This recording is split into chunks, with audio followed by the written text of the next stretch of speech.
अगला हमारे पास जो इंपॉर्टेंट कंसेप्ट है, थोड़ा एडवांस लेवल का कंसेप्ट है, इसको बोलते हैं मैचिंग कंसेप्ट।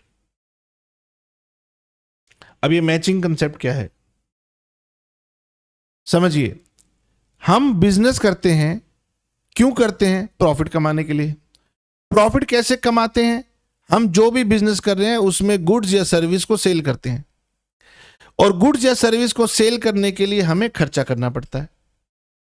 ठीक है, यानी कि आप बिजनेस कर रहे हैं प्रॉफिट कमाने के लिए, उसके लिए आपको सेल करनी होगी, और सेल करने के लिए आपको करने पड़ते हैं खर्चे। अब अकाउंटिंग को रिपोर्ट तैयार करनी है। अब रिपोर्ट तैयार करनी है तो हम रिपोर्ट तैयार करते हैं period wise. Accounting period concept कहता है पीरियड वाइज रिपोर्ट तैयार करनी है। मैं चाहता हूं रिपोर्ट अच्छी तैयार हो, तो मैंने क्या किया, मैंने कुछ खर्चों को इस पीरियड में ना डाल करके अगले पीरियड में डालने की कोशिश की। क्यों? उनकी पेमेंट अगले महीने में हो रही है, अगले महीने में कर देते हैं। फॉर एग्जाम्पल, मेरा जो बिजली का बिल है वो महीना खत्म होने के बाद अगले महीने की 10 तारीख को आता है। ठीक है, यानी कि जब मेरा अकाउंटिंग ईयर खत्म हुआ, मार्च का महीना खत्म हुआ, तो मेरा मार्च का बिजली का बिल मुझे पता ही नहीं था। मेरे मार्च का बिजली का बिल मुझे अप्रैल के महीने में 10 तारीख को पता चला, क्योंकि बिजली वाले 10 दिन के बाद बिल भेज रहे हैं। पानी वाले भी ऐसे ही करते हैं, वो भी बिल बाद में भेजते हैं। मैं भी अपने वर्करों को तनख्वाह जो है ना, महीना खत्म होने के बाद अगले महीने में देता हूं। तो मैंने क्या किया, मैंने कहा एक समझदारी का काम करते हैं भैया, मैं कंपनी का डायरेक्टर हूं, मैं कंपनी का मैनेजर हूं, तो मैं लोगों को अच्छी रिपोर्ट देता हूं। तो मैंने भी समझदारी करी, होशियारी से मैंने वो खर्चे वहां से हटा दिए। क्यों? पानी का बिल आएगा अगले महीने, बिजली का बिल आएगा अगले महीने, सैलरी आएगी अगले महीने, और भी कोई खर्चा आ सकता, हटा दो। तो इस साल के अंदर प्रॉफिट बढ़िया बता दो, लोग कहेंगे खुश, कितना बढ़िया मैनेजर आया है, कितना बढ़िया डायरेक्टर आया है, भाई प्रॉफिट बढ़ गए। तो ये तो बेईमानी है।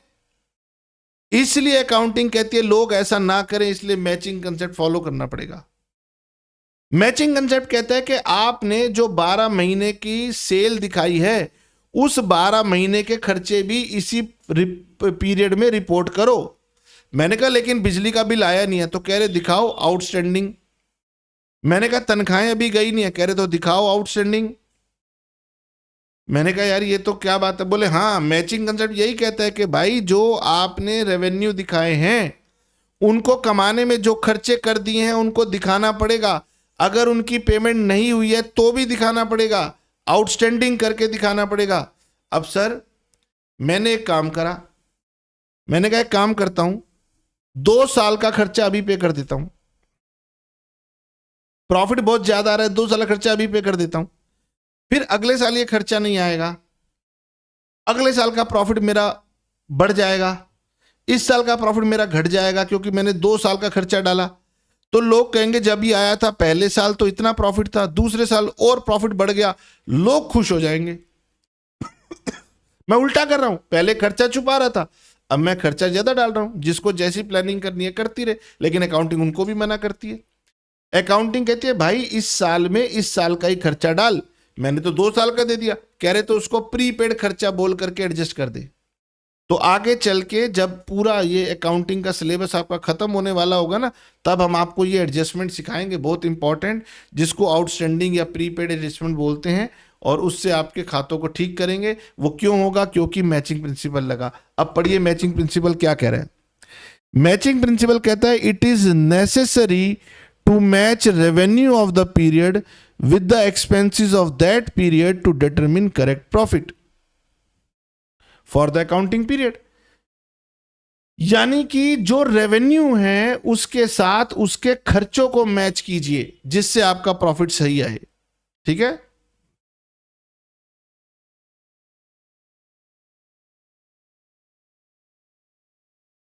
वो कहते हैं profit earned by the enterprise during a period can be correctly measured. इसको सही से तभी पता लगाया जा सकता है when revenue earned during the period is matched with the expenditure incurred to earn that revenue.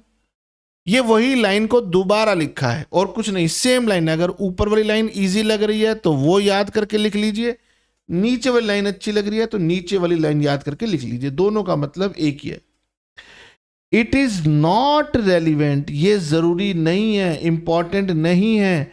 When the payment was made और रिसीव्ड, अगर आपने 2 सालों की पेमेंट कर दी थी कोई फर्क नहीं पड़ता, 2 सालों का पेमेंट मिल गया है कोई फर्क नहीं पड़ता। पीरियड वाइज खर्चा भी रेवेन्यू भी पीरियड वाइज। और इसी वजह से, इसी कंसेप्ट की वजह से आगे चल के आप ये एडजस्टमेंट करोगे, आउटस्टैंडिंग एक्सपेंसेस, प्रीपेड एक्सपेंसेस, ये आगे चल के करोगे, ये आप अभी नहीं समझ पाओगे, ठीक है। लेकिन ये बहुत बढ़िया और इंपॉर्टेंट लाइनें हैं। आंसर लिखोगे तो इन लाइनों को लिखना, आपको पूरे के पूरे मार्क्स मिलेंगे। ओके, तो चलिए ये हमने सीखा मैचिंग प्रिंसिपल, मैचिंग का कंसेप्ट, जो कि कहता है कि पीरियड में जो रेवेन्यू दिखाया है उसको कमाने में जो एक्सपेंस लगा था वो दिखाओ, पेमेंट से कोई लेना देना नहीं है, ठीक है।